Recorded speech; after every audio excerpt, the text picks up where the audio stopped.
అని గారు స్లీవ్ మీద వావ్ ఫ్యాంటాస్టిక్. అందరికీ నమస్కారం. చాలా తిరుగుతున్నాం ప్రమోషన్స్ అని అన్ని చోట్లకి అన్ని సిటీస్కి.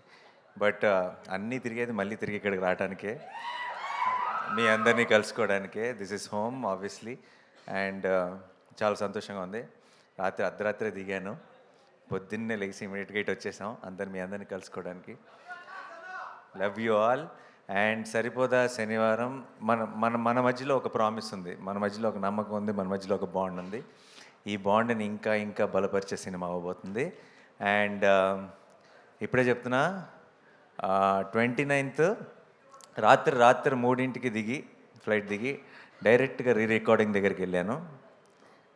సినిమా హాల్లో ఉండవు, కాన్సర్ట్లో ఉంటుంది ఈసారి. జేక్స్ బిజాయ్ చితక్కొట్టేస్తున్నాడు. అండ్ నేను ఎప్పుడెప్పుడు మీరు చూస్తారా అని ఎదురు చూస్తున్నాను. అండ్ మీ అందరితో పాటు కలిసి నేను ఎప్పుడు చూస్తానని ఎదురు చూస్తున్నాను. ఇప్పుడే వచ్చి పక్కన కూర్చున్న వెంటనే దిల్ రాజు గారిని అడిగాను, మెయిన్ థియేటర్ ఏంటి అని. కన్ఫర్మ్ చేశారు, సుదర్శన్ 35mm. సో వస్తున్నా, సుదర్శన్ 35mmకి మార్నింగ్ 11 o'clock షోకి వస్తాను. అయితే మీ అందరూ నాకు ఒక ప్రామిస్ చేయాలి, సుదర్శన్ 35కి నాతో కలిసి చూడటానికి వచ్చే ప్రతి ఫ్యాన్, ప్రతి ఒక్కరు కూడా ఇది కన్ఫామ్గా కట్టుకొని రావాలి సార్. ఓకేయా? సో కలుద్దాం, కలిసి ఎంజాయ్ చేద్దాం, కలిసి సెలబ్రేట్ చేసుకుందాం 29th రోజు. అండ్ వివేక్ ఆ రోజే వస్తాడు. ఆ రోజు దాకా ఇంకెక్కడ కనపడ్డు, ఆ పోస్ట్ ప్రొడక్షన్ పనుల్లో పూర్తిగా మునిగిపోయి ఉన్నాడు.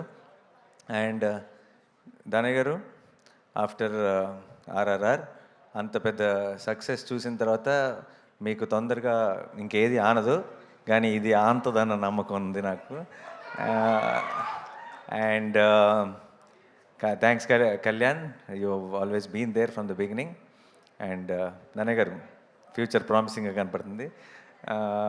అండ్ వివేక్కి, మా డిఓపి మురళి గారికి, అండ్ మా జేక్స్ విజయ్కి, మా టెక్నీషియన్స్ టీం అందరికీ కూడా పేరు పేరున థ్యాంక్స్. ఎందుకంటే ఈ సినిమాకి చాలా చాలా ఎక్స్ట్రా కష్టపడ్డారండి. ఆ కష్టం అంతా మీకు స్క్రీన్ మీద కనపడుతుంది.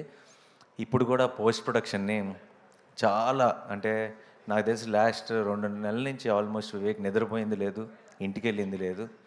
వాళ్ళందరి కష్టం చూస్తుంటే అంటే మామూలుగా మన సినిమా బ్లాక్ బస్టర్ కావాలని మనం అందరం కోరుకుంటాం, గట్టిగా అవుతుందన్న నమ్మకం కూడా ఉంది. కానీ ఈసారి వాళ్ళందరి కోసం ఇంకొక వేరే లెవెల్కి రీచ్ అవ్వాలని మనస్ఫూర్తిగా కోరుకుంటున్నాను, రీచ్ అవుతుందని నమ్ముతున్నాను. And thank you so much once again మీ అందరికి కూడా. ప్రీ రిలీజ్ ఈవెంట్ 24th జరగబోతుంది. అండ్ ఆ ఈవెంట్ రోజు ఇంకా బోల్డ్ అని డీటెయిల్స్ మాట్లాడుకుందాం. డెఫినెట్గా టీం అందరితో కలిసి, మీ అందరితో కలిసి ఆ రోజు సెలబ్రేట్ చేసుకుంటాను. అండ్ సరిమప్ప అని ఒక సాంగ్ ఇండియన్ ఐడల్లో బిట్ చూసి అందరూ ఆన్లైన్లో కూడా చాలామంది అడుగుతున్నారు, ఎప్పుడు వస్తుంది ఆ సాంగ్, ఎప్పుడు రిలీజ్ అవుతుందని. దాని వెనుకున్న బ్యాక్ స్టోరీ ఏంటంటే, అది సినిమాలో కేవలం ఒక 2 సీన్లో బ్యాక్గ్రౌండ్ స్కోర్గా వాడుతున్నాం ఆ పాటని.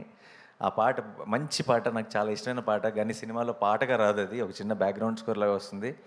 అయినా సరే ఆ పాట మీరు మిస్ అవ్వకూడదని చెప్పి సడన్గా ఒక డెసిషన్ తీసుకొని జస్ట్ 1 డేలో, జస్ట్ ఒక్క రోజులో నేను ఇంకా ప్రియాంక చాలా క్విక్గా మీ అందరి కోసం ఒక ప్రమోషనల్ సాంగ్ చేసాం. అది ఇంకొక 2 రోజుల్లో, అంటే మోస్ట్లీ ప్రీ రిలీజ్ ఈవెంట్ రోజు రిలీజ్ చేస్తాం. అండ్ అది కూడా మీకు అందరికీ చాలా నచ్చుతుందన్న నమ్మకం ఉంది. And thank you so much once again. మనం లవ్ యూ 29th అంతే. మేము కాకుండా మీరే డైలాగ్ చెప్పినప్పుడు అందులో ఒక కిక్ ఉంటుంది. అండ్ ఎస్, నా కోపం వచ్చింది. అండ్ నాకు కోపం వచ్చిందంటే బ్లాక్ బస్టర్ కన్ఫర్మ్ అవ్వాల్సిందే. So yeah, thank you so much. And మనం 24th రోజు ఇంకొంచెం డీటెయిల్డ్గా అన్ని డీటెయిల్స్ మాట్లాడుకుందాం. అండ్ ఇప్పటి నుంచి నాకు తెలిసి ఈ ఫీవర్ రోజు రోజుకి పెరుగుతూనే ఉంటుంది. అండ్ 28th రోజే ఈవినింగ్ యూఎస్లో ప్రీమియర్స్తో స్టార్ట్ అయిపోతుంది కాబట్టి హడావిడి. 29th మార్నింగ్ మనం ఇక్కడ మొదలెడదాం. Thank you so much. Thank you. Blockbuster అన్నారు కాబట్టి తదాస్తు అంటున్నాం మేము ఇక్కడ. వి నో యువర్ ప్యాషన్, మీ డెడికేషన్. ఏదైనా ఒక సినిమా మన ముందుకు తీసుకొస్తున్నారంటే ఆ ప్రమోషన్స్లో ఆయన మునిగిపోతే మామూలుగా ఉండదు. రాత్రి 2ంటికి 3ంటికి కూడా ఎయిర్పోర్ట్లో కనిపిస్తూ ఉంటారు అనమాట, ప్రమోషన్స్లో అటు ఇటు తిరుగుతూ.